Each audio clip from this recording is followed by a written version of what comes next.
consejero de Pons tengo el privilegio de moderar paneles como este. También tengo el reto, tenemos todos, de mantener el nivel de los paneles previos, que ha estado muy bien, ¿eh? Nosotros los que nos dedicamos casi profesionalmente a moderar paneles casi a diario, pues distinguimos, y yo creo que el nivel ha estado fantástico. Una vez más, ¿no? Entonces enhorabuena también a Gersic y a los compañeros de Pons para ello, ¿no? Dicho eso, yo creo que este panel sofisticamos esa conexión entre tecnología, propiedad industrial y deporte. Además es un panel muy variado porque tenemos 4 agentes del ecosistema, ¿no? En ese sentido. Tenemos a George Kos, que es Solution Architect de Lenovo, digamos la gran compañía multinacional al respecto, a Borja Núñez de Asúa, de Olimpia, de Ruber International, o sea, es decir, el sector salud, la empresa del sector sanitario. Además, nos estaba contando con también gran experiencia en el sector deportivo, como médico de luz de referencia de esta ciudad. Tenemos a Frank Carrasco, también de Morcar Wall, que también es una empresa de 28 años, contabas ya también, dedicado al mundo del deporte, ya nos contará también lo que están haciendo, y Matías Peiko también, que viene también de Sport Thinkers Capital, que es también, antes en los paneles anteriores ha hecho referencia a la financiación, pues sería el representante de los fondos que invierten en deporte, ¿no? Entonces, vamos a hacer lo mismo 2 rondas, en una primera, y sí os pido cierta brevedad, en el sentido de intervenciones de 5 minutos. Sí, os iba a preguntar, primero, ¿cómo estáis viendo esa conexión de tecnología y deporte en cada una de vuestras empresas?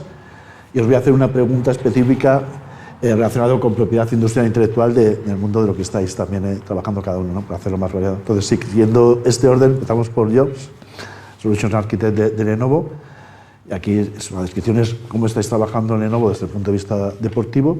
Y yo creo que es relevante, porque en esta mesa también estamos hablando de ecosistemas de innovación, sería cómo gestionáis también la propiedad industrial, pues con vuestros proveedores, con vuestros aliados, con vuestros socios, ¿no? Por favor. Sí, bueno, buenos días. Bueno, mi nombre es George, pero yo digo Jorge, porque bueno, soy inglés, así que Jorge es un poco más fácil. Pero bueno, mi rol en Lenovo antes es cómo conectar el negocio con tecnología, ¿vale?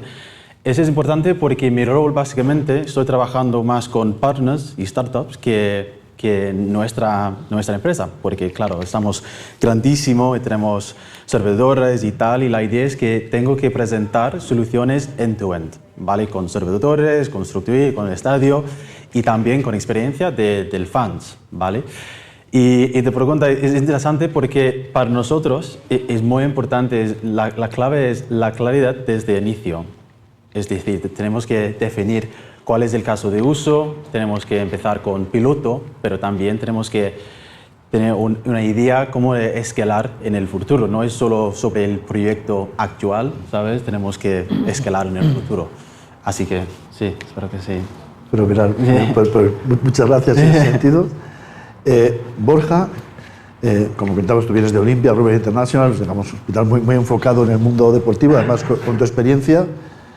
También, ¿cómo estáis trabajando vosotros a día de hoy también con los deportistas, muchos de ellos élite? Y sobre todo, hablando de propiedad industrial e intelectual, se ha hablado ya en paneles anteriores de los datos, o sea, cómo gestionáis la propiedad de los datos, que muy delicado, porque estamos mercando espacios de datos de salud, de deporte, ¿cómo lo gestionáis dentro de Olimpia? Muchas gracias. Bueno, yo soy médico, que no sé si la gente lo sabe, soy el invitado así un poco distinto dentro de todo esto. Y es verdad que se nos junta mucho con la parte de tecnología porque dentro de mi día a día nos dedicamos dirijo la unidad de intervencionismo y terapias biológicas, terapias regenerativas, todo el tema de plasma rico en plaquetas, células madre, todo este tipo de tratamientos. Estos tratamientos están asociados a la industria en cuanto al desarrollo de nuevas tecnologías y nosotros somos los que lo probamos y los que lo ponemos en marcha. Probarlo sería más fácil, la realidad es que la prueba luego se tiene que traducir al paciente. O sea, yo paso consulta, vengo de la consulta y veo gente en la consulta y tengo que proponerle un tratamiento. Entonces se me junta ese desarrollo de nuevas tecnologías, probamos nuevos dispositivos y luego tengo que traducirlo al día a día y coger la responsabilidad de infiltrártelo en una rodilla que te duele o similar. Entonces es una visión muy práctica de cómo vosotros desarrolláis una startup, un nuevo producto, una nueva tecnología y luego lo tenemos que traducir nosotros en el día a día, al menos desde la parte de la medicina deportiva. Y luego, por otro lado, el tema de los datos que me decías también es un poco peculiar porque al ser datos médicos, pues creo que la legislación pues es distinta, incluso más restrictiva y tenemos otro tipo de problemas. Y luego, un dato que a vosotros puede parecer interesante, que yo como médico me doy cuenta en el día a día, que el dato para la empresa es importantísimo, incluso en los médicos, la gestión del dato, la gestión del paciente vale oro, es negocio. Entonces vosotros supongo que le daréis mucha importancia a todo este tipo de datos, y en el sector de la salud, los datos, las grandes empresas como Quirón, que es al que yo pertenezco, le da una gran importancia, que creo que es la que tiene, no solo para la parte médico-legal, que es intrínseco al tipo de trabajo que hacemos, sino a la parte de negocio. Tener el dato del paciente, tener su contacto, tener la relación con el paciente y con los tratamientos que hacemos es muy grande, es básico. Te das cuenta que luego en el día a día nos modifica todo. Todo es la forma de contactar con el paciente, la forma de tratarle, el contacto posterior.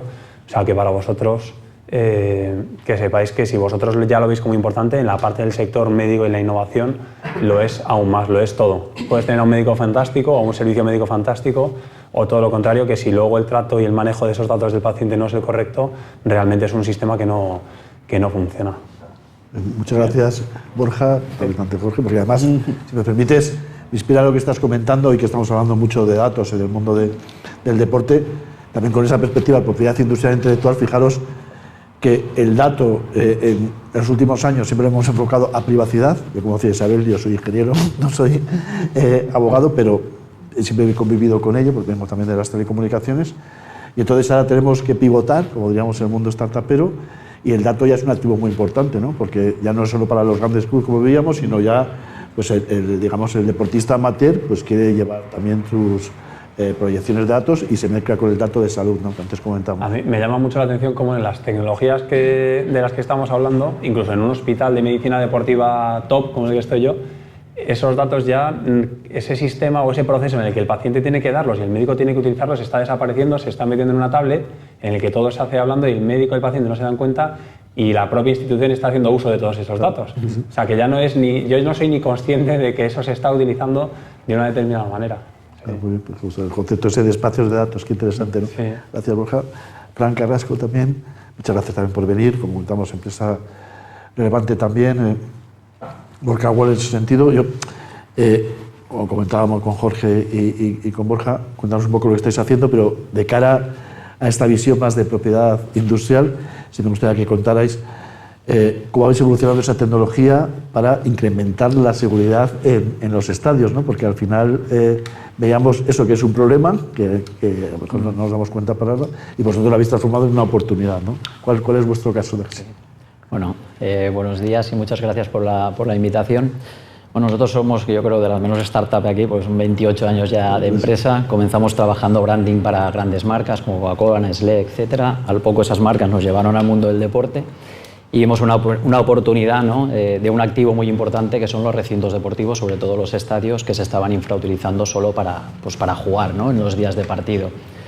En ese aspecto, esos estadios que estaban en más decadencia, comenzamos a transformarlos, a revitalizarlos.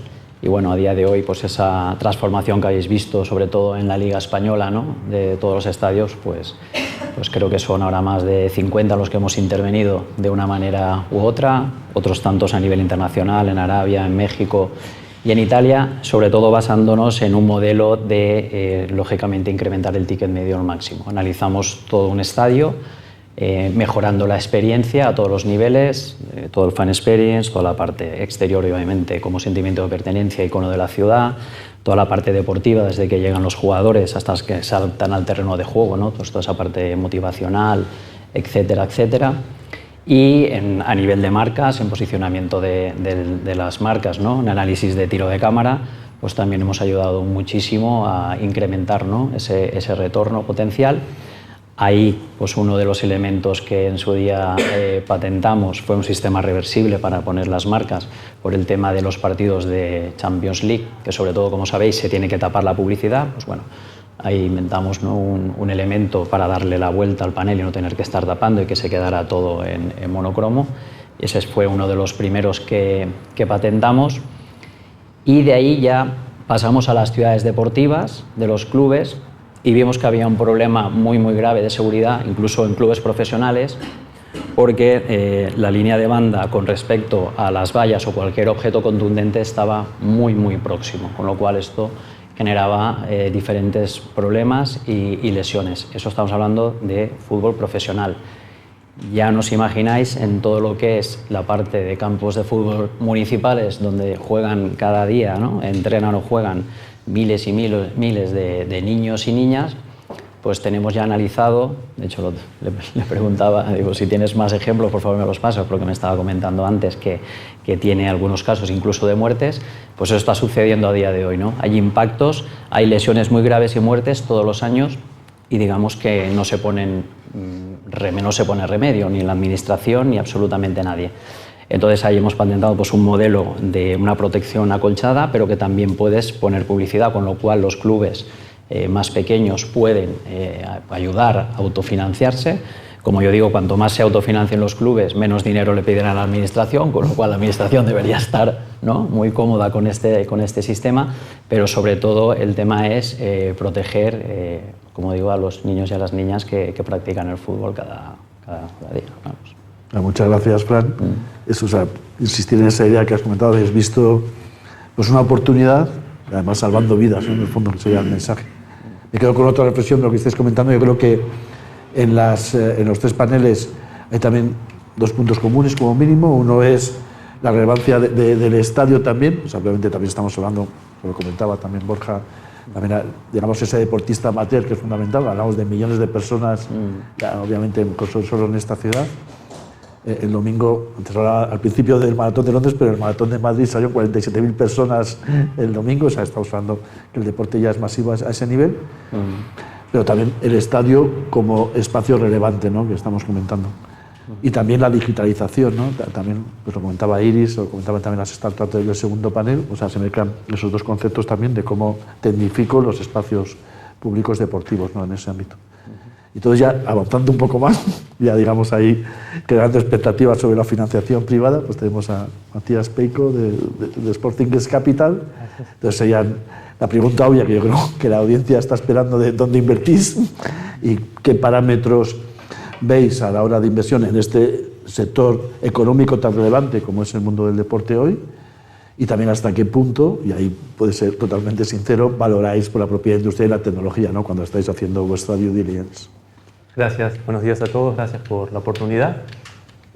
Bueno, parto de lo último, es vital, obviamente al analizar la evaluación, los aspectos más críticos de desarrollo de cualquier solución, de cualquier startup, tienen que ver con aquello que puedo haber logrado desarrollar y aquello que puedo ofrecer.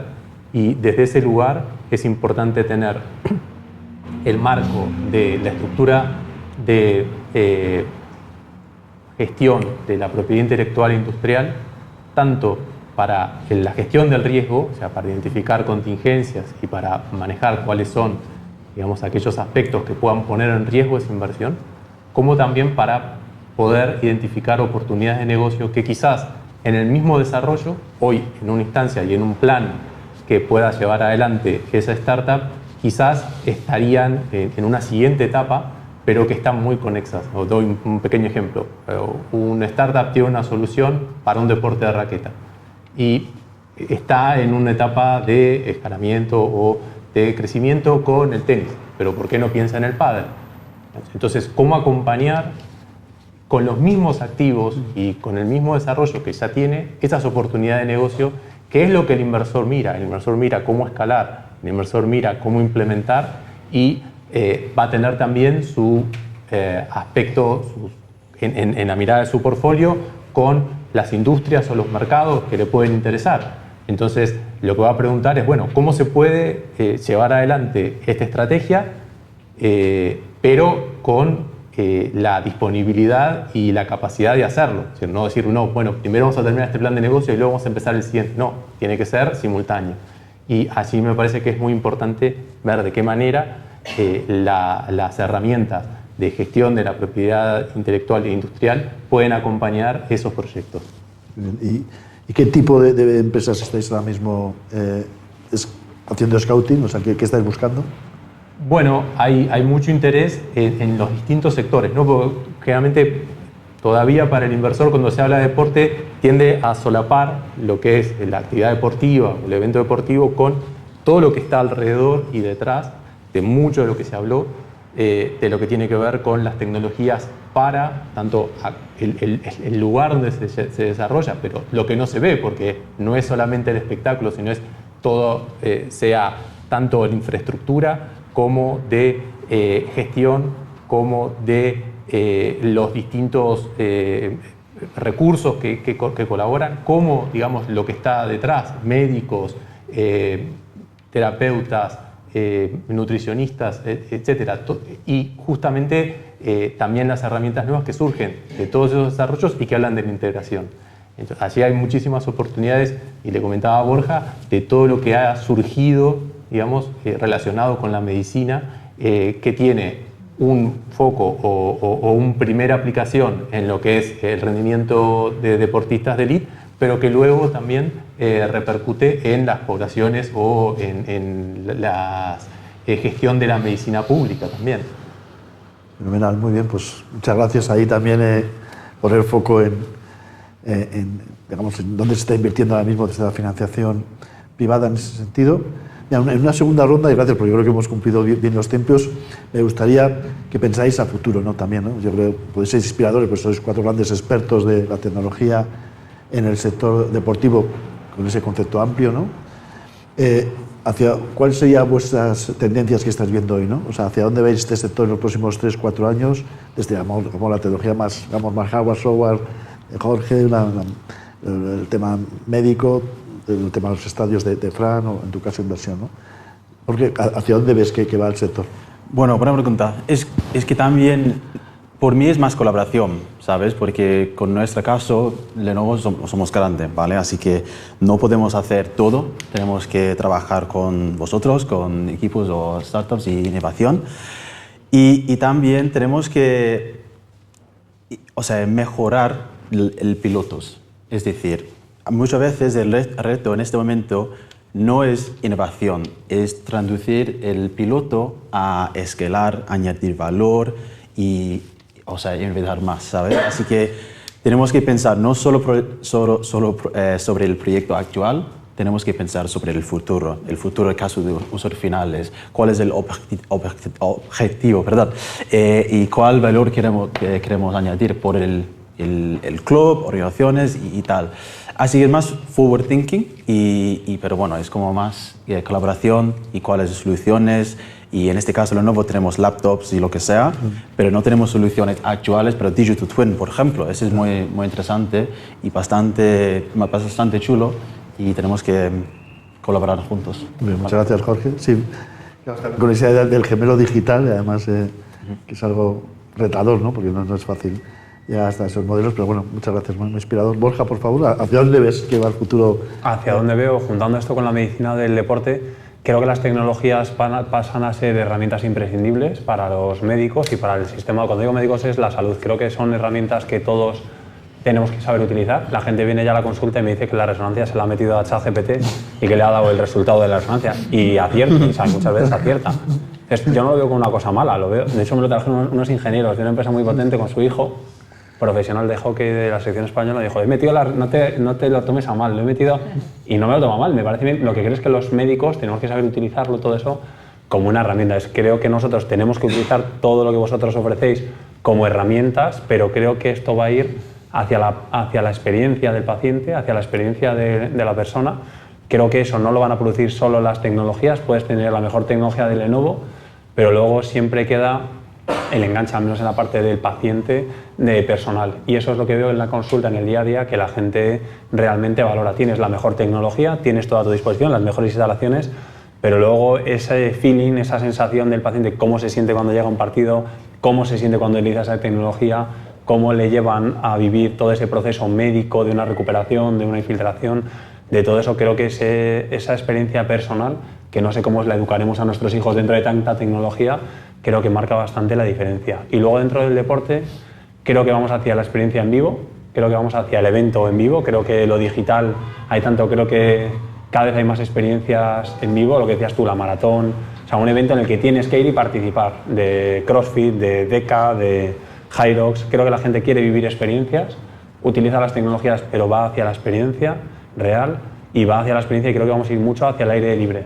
Creo que llevamos muchos años metidos en tecnología y encerrados, y entonces ahora la gente se pone gafas de luz roja porque le molesta el flexo y no duerme, y creo que eso se va a acabar y se va a dar cuenta que si sale a sacar el perro, le da la luz roja del atardecer, genera melatonina y duerme mejor y ha hecho pasos y no se está fastidiando la espalda porque está sentado.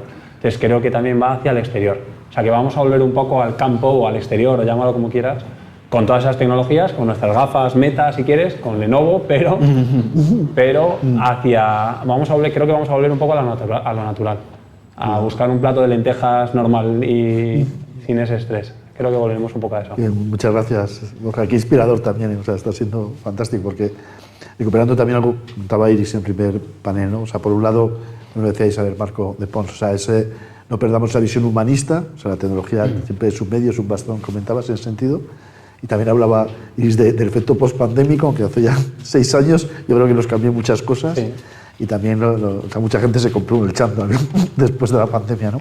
Pero yo creo, es muy adecuado lo que estás comentando, ¿no? Yo creo que, hablando de inteligencia artificial o de incluso computación cuántica, que comentaban también en ese panel, no olvidemos la tecnología como medio y no como fin, y mucho más, yo creo que además el mundo salud y el mundo de deporte puede ser un early adopter de esta visión, ¿no? Porque yo también vengo mucho de la industria. En la industria pues es más difícil hablar porque siempre tenemos eso, el mejorar tiempos, calidad, costes, pero hablando de deporte, obviamente, yo creo que ese espíritu saludable está ahí, ¿no? O sea, muchas gracias. De deporte y de longevidad, que no lo hemos medido en pero yo creo que ahí se une mucho, y creo que llegará mucha parte también de la tecnología y de la salud. Y si me permite también sociabilidad, ¿no? Entonces yo lo comentaba Iñaki en un momento, yo también, mis hijos han aprendido muchas veces más en los deportes, obviamente que en los colegios, daría por otra conversación, pero está claro que también el deporte tiene eso y además podría ser una visión positiva de la tecnología, ¿no? Muchas gracias, Borja. Fran, por favor. Pues coincido totalmente y tenemos el ejemplo clarísimo en la Liga y que Javi lo ha vivido en directo. Nosotros comenzamos en el año 2014 con la primera transformación de un estadio viejo, la Liga. Los estadios estaban en decadencia, como os comentaba antes. Cogimos Mestalla, le dimos un lavado de cara y de repente todo se disparó. El número de abonados, asistencia media por partido, ingresos de barras.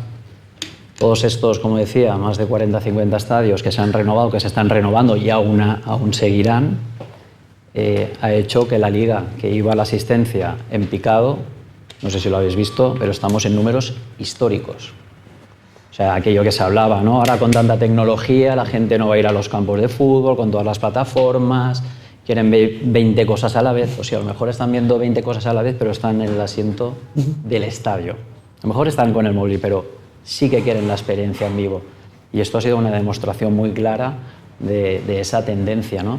De que lo digital, la tecnología va a apoyar, pero que creo que estábamos en un error, ¿no? En que no, la gente no va a salir, no, la gente quiere experiencia, quiere salir. Además, todos sabemos que el tema del COVID esto hizo que cambiara totalmente la mentalidad y dijéramos, no, esto tiene que cambiar, ¿no? Entonces, un ejemplo clarísimo lo tenemos en la Liga y nosotros lo hemos vivido y hemos ayudado a transformarlo y además a dar una sostenibilidad económica a los clubes, que es muy importante para el mantenimiento y el crecimiento de las entidades y de que se puedan generar nuevas oportunidades y tecnología. Fantástico. Y sin desvelarnos vuestras futuras patentes, ¿cómo imaginas el estadio del futuro? Esta pregunta me la hacen mucho. Bueno, la has puesto fácil. Joder. Somos innovadores, emprendedores, pero visionarios. Sí. Ahí no llego, ahí no llegamos. Pues mira, ¿sabes qué pasa? Que al final yo creo que hay que aprovechar lo que tenemos. Como decía, hay muchísimos clubes que van con inversiones gigantescas. Esto en su día ha supuesto la ruina de muchos clubes. Nuestro Valencia Club de Fútbol, ¿no? Que lo hemos vivido, nosotros somos de Valencia y hemos tenido un estadio, una estructura de estadio paralizada durante 15 años. Entonces, transformar lo que hay, eso te lleva a la sostenibilidad económica. Y la verdad es que aprovecharlo de una manera que podamos añadirle toda esa pata tecnológica va a ser importante, pero hay que tener en cuenta que hay muchos que no lo van a poder adecuar. Yo, por ejemplo, veo el Bernabéu y es una pasada, todo lo que queráis. No voy a hablar de la problemática, no voy a entrar ahí. Pero a mí el Bowl, por ejemplo, comparado con un estadio de Estados Unidos, pues no me genera una buena experiencia. ¿Por qué? Porque estaba muy limitado, ¿no? A nivel de grada. No se ha podido hacer un pasillo ancho, confortable. Estás aún, pues eso, tocándote con muchos dos espacios, ¿no? Con el de al lado, con el de enfrente. Entonces hay que acomodar todo esto muy bien, ¿no? Pero yo creo que iría por ahí. Creo que es más rentable, más sostenible. Sí, vosotros sois, y ya breve, pero porque sois referente también en dobles usos, ¿no? Que no hemos comentado mucho, pero al final, o sea, digamos, este espacio deportivo que sirve para otras cosas. Eso es, todas las áreas que generamos, sobre todo en la parte VIP, que también la hemos transformado, que antes eran todo palcos, y ahora generamos esos grandes lounge, salas, que al final generan networking en días de partido, pero sí que se alquilan en días de no partido para darle contenido y vida al estadio durante todos los días que se puedan. Muchas gracias, Fran. Matías, también tú, como también financiador de las startups del futuro o de Scale Up también, o sea, porque también te lo comentábamos en algún momento justo de Fisio MR, comentábamos también la dificultad de tener financiación privada en países como España, en sectores como el deporte, para rondas B o más allá. ¿Cómo ves el futuro también de la financiación y de la tecnología en este deporte? Por una parte, como había comentado, la parte de innovación y tecnología en el deporte tiene todavía ese solapamiento y hace que sea bueno que existieran como un direccionamiento a través de algunas iniciativas, entidades financieras, etcétera, para específicamente la innovación y la tecnología del deporte, en el sentido de un poco anclar o fomentar que hubiesen otros inversores que se agregasen. En cuanto a las tendencias, se habló muchísimo con los distintos paneles de hoy, están esas ventanas de oportunidad en estandarización, en el tema de homogeneización y no tener todo tan a nivel, ¿no?, de etapas tempranas, sino ya más maduras, que es lo que permite luego llevar esas tecnologías o esas soluciones hacia mercados, como decía Jorge, más abarcativos y ya poder integrarse porque muchas veces también en la visión de quien lo desarrolla está muy concentrado en defender lo que tiene, pero quizás tener una mirada más amplia y ver en qué cadena de valor está, ver en qué etapa está dentro de la integración le puede servir quizás para cambiar el rol, quizás para sumarse a un ecosistema más grande y a partir de ahí potenciar la solución que tiene. Muchas gracias. Nada. Teníamos media hora, pues un poco se ha pasado el tiempo volando. Espero que sigamos conversando aquí o en futuros foros. Muchísimas gracias, Jorge, Borja, Fran, Matías. Ha sido un placer estar con vosotros. Gracias. Gracias.